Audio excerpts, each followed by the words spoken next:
آج کی ہماری گفتگو کا موضوع ہے بھارت میں گائے کے تحفظ کے نام پر ہونے والا تشدد یعنی کاؤ ویجیلنٹزم، اور خاص طور پر ہم یہ دیکھیں گے کہ پسماندہ مسلم سماج پر اس کے کیا گہرے اثرات مرتب ہوئے ہیں۔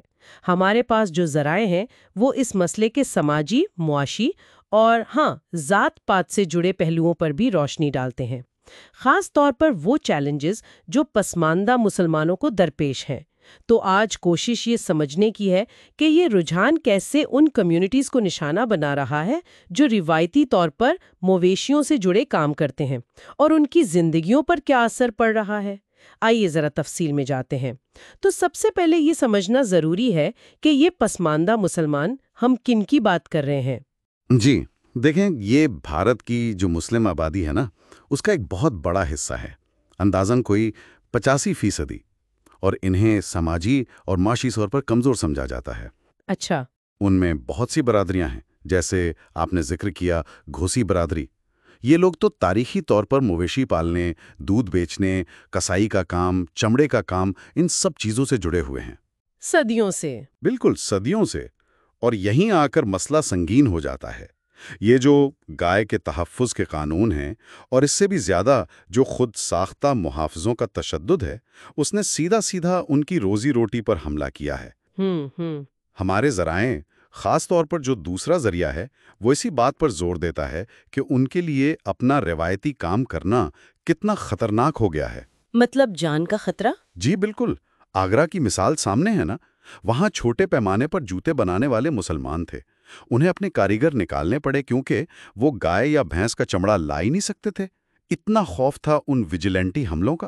اوہ، تو یہ تو صرف روزگار کا مسئلہ نہیں رہا پھر؟ نہیں، بالکل نہیں، یہ تو جان و مال کے تحفظ کا سوال بن گیا ہے۔ ایک ذریعے میں کچھ اعداد و شمار بھی تھے، غالباً 2012 سے 2018 تک کے، کہ گائے سے جڑے تشدد کے کوئی 94 واقعات ہوئے، اور ان میں زیادہ تر متاثرین کون تھے؟ مسلمان یا دلت؟ جی ہاں، اور ان میں بھی پسماندہ پس منظر کے مسلمانوں کی تعداد کافی زیادہ تھی۔ اور یہ حملے بھی کوئی معمولی نہیں تھے، مطلب ہجوم کا مارنا، پیٹنا، قتل تک کر دینا، املاک تباہ کر دینا۔ اور اکثر لگتا ہے کہ ان متاثرین کے پاس انصاف کے لیے جانے کا کوئی راستہ ہی نہیں بچتا۔ بات اس سے بھی آگے جاتی ہے۔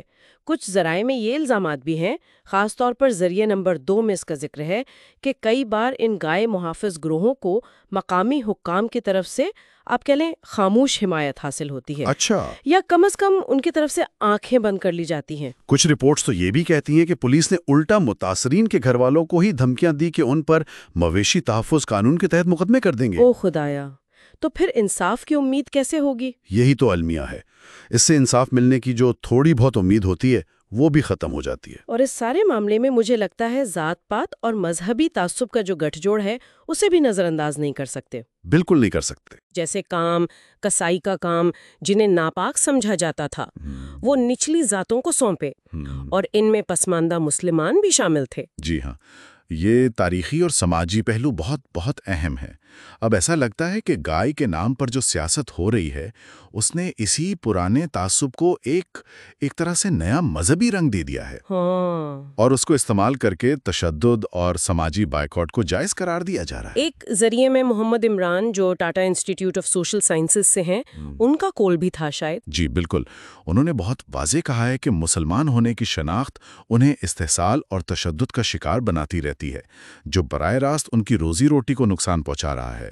اور پھر وہ کہتے ہیں کہ یہ جو گاؤ رکشا اور بیف پر پابندی کا موجودہ ماحول ہے نا، اس نے ان کے مسائل کو اور زیادہ گہرا کر دیا ہے۔ تو یہ صرف معاشی مسئلہ نہیں ہے؟ نہیں، یہ شناخت کی بنیاد پر ایک منظم طریقے سے نشانہ بنانے جیسا عمل لگتا ہے۔ مٹیں تو نتیجہ یہی نکلتا ہے کہ گائے کے تحفظ کے نام پر جو کچھ ہو رہا ہے، اس کا سب سے زیادہ اور غیر متناسب نقصان پسماندہ مسلم سماج کو پہنچا ہے۔ جی، ان کے روایتی پیشے چھن گئے، وہ تشدد کا نشانہ بنے، اور سماج میں وہ مزید الگ تھلگ ہو گئے۔ ہاں، اور یہ کوئی اکا دکا واقعات نہیں ہے، یہ اصل میں ذات پات، مذہب، معیشت، ان سب کا ایک پیچیدہ جال ہے۔ اور یہ بھی دکھاتا ہے کہ ان کمزور کمیونٹیز کے لیے جو ادارہ جاتی تحفظ کا نظام ہے وہ کتنا کمزور ہے، یا بعض اوقات تو لگتا ہے جیسے ہے ہی نہیں۔ بالکل، یا غیر فعال نظر آتا ہے۔ آخر میں ایک سوال ذہن میں آتا ہے، سوچنے والی بات ہے کہ کیا موجودہ حالات میں ان روایتی پیشوں سے جڑے کمزور طبقات کو تحفظ دینے کے لیے صرف قانون کا سہارا کافی ہے؟ یا اصل ضرورت معاشرے میں ان رویوں کو بدلنے کی ہے جنہوں نے اس پورے مسئلے کو جنم دیا ہے؟ پیشکش Hashmat, Urdu podcast design India, share اور سبسکرائب کریں۔